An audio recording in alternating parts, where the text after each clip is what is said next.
بسم اللہ الرحمن الرحیم۔ السلام علیکم دوستو، ایک نئی ویڈیو کے ساتھ حاضر ہیں۔ چلے اپنی ویڈیو سٹارٹ کرتے ہیں۔ کچھ عرصہ پہلے میں نے آپ کو ایک ویڈیو بنا کے دی تھی جس میں نے آپ کو بتایا تھا کہ اسرائیل نے امریکہ سے یہ درخواست کی ہے کہ جن ٹینکر ایئر کرافٹ کا اسرائیل نے آرڈر کر رکھا ہے ان ٹینکر ایئر کرافٹ کو اسرائیل کو جلدی فراہم کیا جائے۔ اب اس ویڈیو کے اندر میں نے آپ کو بتایا تھا کہ اسرائیل کو کیا ضرورت ہے ٹینکر ایئر کرافٹس کی۔ اسرائیل ایک چھوٹا سا ملک ہے، سمجھا یہ جاتا ہے کہ اس کے جو ایڈورسریز ہیں وہ اس کے نزدیکی ہیں۔ یہ جتنے بھی عرب ممالک ہیں اسرائیل ان کو اپنا ایڈورسری سمجھتا ہے۔ بہت سے ایسے ہیں جن کے ساتھ اس کے تعلقات جو ہیں وہ اب استوار ہو چکے ہوئے ہیں، لیکن پھر بھی کیوں اسرائیل کو ان ایئر کرافٹ کو ریفیول کرنے کے لیے ٹینکرز کی بہت بڑی فورس چاہیے۔ اس ویڈیو کے اندر میں نے آپ کو بتایا تھا کہ اسرائیل کو ایران کے اوپر حملہ کرنے کے لیے یہ ٹینکرز چاہیے۔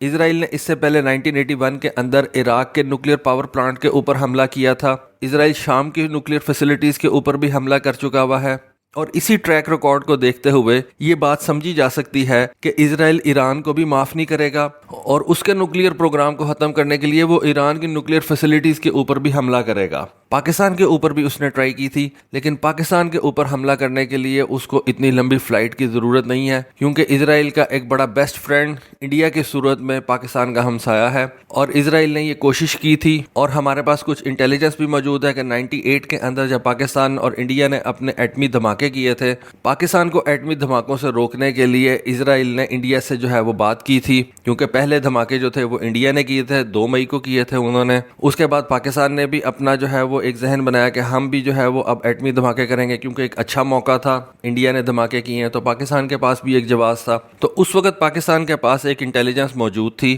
کہ اسرائیل کے جہاز جو ہیں وہ انڈیا کے اندر آ کے لینڈ کر چکے ہوئے ہیں، اور اسرائیل کے جہاز پاکستان کو ایٹمی دھماکوں سے روکنے کے لیے انڈیا کے ساتھ مل کے پاکستان کے اوپر حملہ کر سکتے ہیں۔ تو پاکستان کے اوپر حملہ کرنے کے لیے تو اسرائیل کا ایک سکا یار جو ہے انڈیا وہ یہاں پہ موجود ہے، تو یہاں پہ اس کو ان ایئر ریفیولنگ ٹینکرز کی بہت زیادہ ضرورت نہیں پڑے گی، کیونکہ وہ اپنے جہاز ایزیلی انڈیا کے اندر پارک کر سکتا ہے۔ بات آتی ہے ایران کی۔ اب ہوا کچھ ایسے کہ اسرائیل نے ایک ایکسرسائز جو ہے وہ کنڈکٹ کر رکھی ہے۔ یہ ایکسرسائز بہت بڑی ہے۔ اسرائیل اس ایکسرسائز کے اندر بہت زیادہ چیزیں اچیو کرنے کی کوشش کر رہا ہے۔ اب یہ خبر ہمیں کس طرح سے ملی؟ اسرائیل کا اپنا ایک اخبار ہے ٹائمز آف اسرائیل، وہ بتا رہا ہے کہ چینل 13 ہے، وہ بھی اسرائیل کا ہی ہے، اس نے یہ ریویل کیا ہے کہ امریکہ جو ہے وہ اسرائیل کی ایک لارج سکیل ایکسرسائز کے اندر جو ہے نا وہ پارٹیسپیٹ کر رہا ہے۔ یہ لارج سکیل ایکسرسائز جو ہے اس کا انہوں نے نام رکھا ہے چیریٹ آف فائر۔ اب یہ صرف ایک ایئر کیمپین کی ایکسرسائز نہیں ہے، اس میں ایک لانگ رینج ایئر کیمپین شامل ہے، لیکن اس کے ساتھ ساتھ اس ایکسرسائز کے اندر اسرائیل جو ہے وہ اپنی آرمی کو بھی انوالو کر رہا ہے، اپنی نیوی کو بھی انوالو کر رہا ہے۔ یہ میں آپ کو بتاتا ہوں کہ وہ کیوں کر رہا ہے، لیکن اس ایکسرسائز کا جو مین حصہ ہے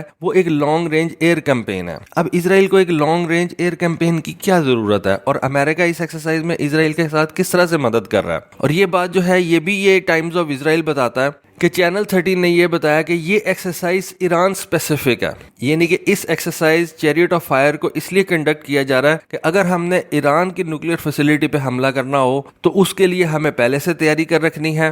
اور اسرائیل کے وار پلانرز نے یہ حساب لگایا کہ اگر ہم نے ایران کے نیوکلیر پاور پلانٹس کے اوپر حملہ کیا تو ایران اپنی پراکسیز جو ہے ان کو لیبنان اور سیریا کے اندر ایکٹیویٹ کر دے گا، جس کی وجہ سے ہمیں لبنان، سیریا اور غزہ کے اوپر بھی حملے جو ہیں وہ بڑھانے پڑ جائیں گے۔ اور اسی وجہ سے اس ایکسرسائز کے اندر اسرائیل کی نیوی اور اسرائیل کی آرمی بھی انوالو ہو گئی ہیں، کیونکہ اسرائیل نے جو وار گیمنگ کی ہے اس کے مطابق ایران کے اوپر جو حملہ ہوگا وہ جنگ کو کافی زیادہ بڑھا دے گا، اور اسرائیل کو کافی زیادہ محاذوں کے اوپر جنگ لڑنی پڑے گی۔ اس وجہ سے اسرائیل جو ہے وہ یہ ساری جنگ کی پہلے سے تیاری کرنا چاہتا ہے، اور وہ اپنی ایئر فورس، نیوی، آرمی کو اس بات پہ جو ہے وہ ٹرین کرنا چاہتا ہے کہ اگر وہ یہ ایران کے اوپر حملہ کرنے کا پنگا لیتا ہے تو اس کی تمام ملٹری جو ہے وہ تیار رہے اسرائیل کے اوپر حملوں کو روکنے کے لیے۔ یہ تو بات ہوگی۔ اب امریکنز کس طرح سے اس ایکسرسائز کے اندر حصہ لے رہے ہیں؟ یہ جو آج کل اوپن سورس ہے نا، یہ ہمیں سارا کچھ بتا دیتی ہے۔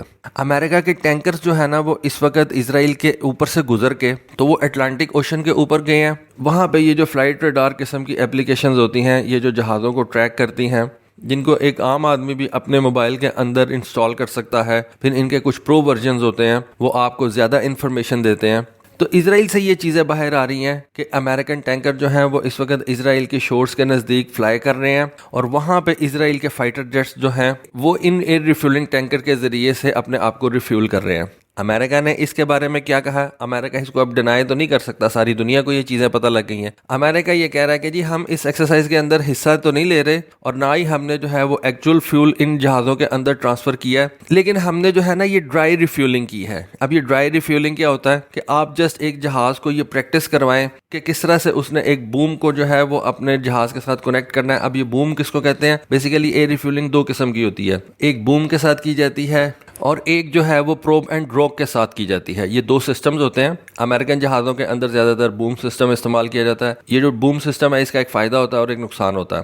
بوم سسٹم کا فائدہ یہ ہوتا ہے کہ اس سے آپ تھوڑے وقت کے اندر زیادہ فیول جو ہے وہ جہاز کے اندر ٹرانسفر کر سکتے ہیں۔ نقصان یہ ہوتا ہے کہ ایک ایئر ریفیولنگ ٹینکر ایک وقت کے اندر صرف ایک جہاز کو ریفیول کرتا ہے، جبکہ یہ جو پروب اینڈ ڈروپ سسٹم ہوتا ہے اس کا بھی ایک فائدہ اور ایک نقصان ہوتا ہے۔ اس کا فائدہ یہ ہوتا ہے کہ یہ جو پروب اینڈ ڈروپ سسٹم ہوتا ہے اس کے ذریعے سے آپ ایک وقت کے اندر 3 یا 4 جہازوں کو ریفیول کر سکتے ہیں، زیادہ سے زیادہ آپ 3 کو ہی ریفیول کرتے ہیں، 4 کو نہیں ریفیول کرتے۔ اور نقصان یہ ہوتا ہے کہ اس کا جو فیول ٹرانسفر ریٹ ہے وہ بوم سسٹم سے کافی کم ہوتا ہے، لیکن اینی وے یہ ٹریڈ آف دونوں کا چل جاتا ہے، اور زیادہ تر جو دنیا ہے اس وقت وہ پروب اینڈ ڈروپ سسٹم استعمال کرتی ہے۔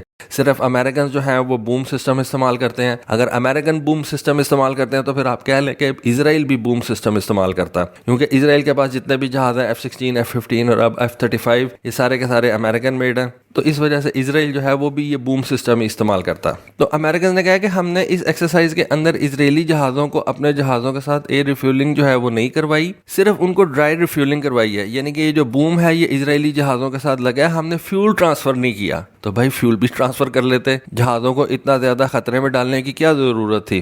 کیونکہ جب یہ ایئر ریفیولنگ ہو رہی ہوتی ہے تو دونوں جہازوں کو بہت زیادہ خطرہ ہوتا ہے، یہ دونوں جہاز ایک دوسرے کے بہت زیادہ کلوز پروکسیمیٹی کے اندر ہوتے ہیں، تو اس وجہ سے یہ دونوں جہاز جو ہوتے ہیں، ریفیول کرنے والا بھی اور ریفیول ہونے والا بھی، دونوں بہت خطرے میں ہوتے ہیں۔ تو امریکنز نے کہا کہ جی آپ ہمارے پہ کوئی بلیم نہ دیں۔ بیسیکلی امریکہ جو ہے وہ ڈپلومیٹیکلی ایران کو یہ میسیجنگ کر رہا ہے کہ اگر اسرائیل آپ کے اوپر کوئی حملہ کرتا ہے تو ہم اس میں انوالو نہیں ہوں گے۔ کیسے انوالو نہیں ہوگا امریکہ؟ اسرائیل جو جہاز استعمال کرے گا، F-16 استعمال کرے گا، F-15 استعمال کرے گا یا F-35 استعمال کرے گا، تینوں کے تینوں جو ہے وہ امریکن میڈ ہیں۔ امریکہ کس طرح سے انوالو نہیں ہوگا؟ امریکہ کے ایئر ریفیولنگ ٹینکرز جو ہیں وہ اسرائیل کے جہازوں کو ڈرائی رن ہی کروا رہے ہیں، ڈرائی ریفیولنگ ہی کروا رہے ہیں، لیکن کروا تو رہے ہیں۔ بیسیکلی مسئلہ پتہ کیا ہے؟ امریکہ پورے طریقے سے اس حملے کے اندر انوالو ہوگا، صرف امریکہ اس وقت ایڈمٹ نہیں کرنا چاہتا۔ اب آپ یہ سوچیں کہ اسرائیل کو امریکہ کی ضرورت کیوں ہے؟ اس کی وجہ میں آپ کو بتا دیتا ہوں۔ اسرائیل نے جب 1981 کے اندر عراق کے نیوکلیر پلانٹ کے اوپر حملہ کیا تھا نا، تو وہ جو ٹوٹل ٹرپ تھا نا وہ 1000 میل کا بنتا تھا، یعنی کہ 500 میل جانا اور 500 میل واپس آنا۔ لیکن ایران کے اگر نیوکلیر پاور پلانٹس کے اوپر اسرائیل کو حملہ کرنا ہے تو وہ ایک ٹرپ جو ہے 1 وے ٹرپ وہ 1000 میل کا ہوگا، یعنی کہ ریٹرن ٹرپ 2000 میل کا ہوگا۔ تو یہ عراق کے نیوکلیر پاور پلانٹ کے اوپر حملہ کرنے سے ڈبل ٹرپ ہوگا، ڈبل فاصلہ ہوگا، اور اسرائیل کے پاس اس وقت اتنے زیادہ یہ ایئر ریفیولنگ ٹینکرز موجود نہیں ہیں کہ وہ اس آپریشن کو سکسیسفلی پرفارم کر سکے۔ ایران کے نیوکلیر پاور پلانٹس کے اوپر حملہ کرنے کی صورت میں اسرائیل کو زیادہ ایئر ریفیولنگ ٹینکرز کی ضرورت پڑیں گے، اور اس طرح کی کارروائی میں ایئر ریفیولنگ ٹینکرز اس کو صرف امریکہ ہی دے سکتا ہے۔ اس وقت اسرائیل کے پاس جو F-16 موجود ہیں، ٹھیک ہے ان کے اوپر کنفارمل فیول ٹینکس جو ہیں وہ لگے ہوئے ہیں، لیکن پھر بھی اسرائیل کو ان ایئر ریفیولنگ ٹینکرز کی ضرورت پڑے گی۔ اگر اسرائیل F-15 کو استعمال کرتا ہے، جو کہ ڈیفینیٹلی وہ کرے گا، یہ F-16 سے بڑے جہاز ہیں، لیکن پھر بھی اسرائیل کو جو ہے وہ ایئر ریفیولنگ ٹینکرز کی ضرورت پڑے گی۔ F-35 کو اسرائیل جو ہے وہ استعمال کر سکتا ہے۔ F-35 کے بارے میں کہا جاتا ہے کہ جو ان کا کامبیٹ ریڈیس ہے وہ تقریباً 650 میل کا ہے، لیکن یہ تو 650 میل سے زیادہ دور کا ایریا بنے گا۔